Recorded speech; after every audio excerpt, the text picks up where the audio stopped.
Hey everyone, welcome back. Today, we're diving into a super practical question about ashwagandha. How do you actually consume it for the best results?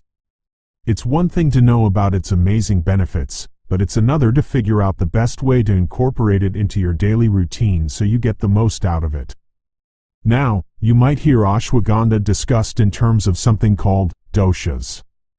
In traditional Indian medicine, Ayurveda, the body is thought to be governed by three main energies or doshas, called vata, pitta, and kapha.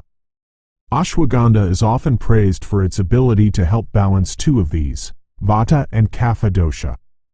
Without getting too deep into Ayurvedic philosophy, just know that this balancing act is part of how ashwagandha helps your body adapt and function better overall, whether you're using it to calm stress or support other bodily functions. So, how do you actually take it? Here's a really common and effective way, often recommended by Ayurvedic practitioners. Take one ashwagandha capsule or tablet twice a day. Twice a day is key for consistency. Ashwagandha works best when it's taken regularly, building up its effects in your system over time.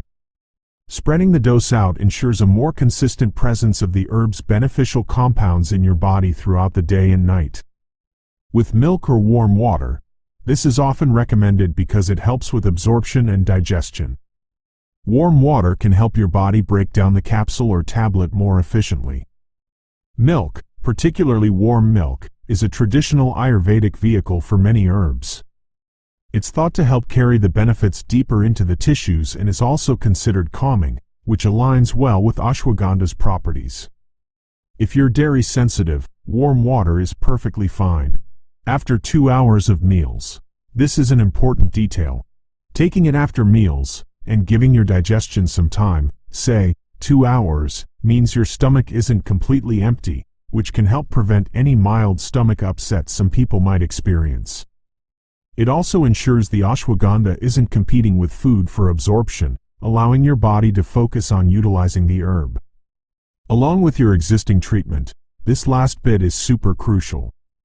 If you're currently taking any other medications or undergoing any medical treatments, ashwagandha is meant to be a complementary support, not a replacement. You should always discuss incorporating ashwagandha with your doctor first. They can advise you on potential interactions and ensure it's safe to take alongside your existing regimen. Never stop or change your prescribed medications without talking to your healthcare provider. Consistency is really the secret sauce here. Ashwagandha isn't a quick fix.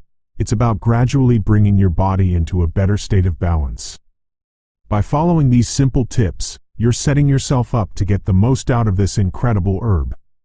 Did that make it clearer how to get the best results from ashwagandha?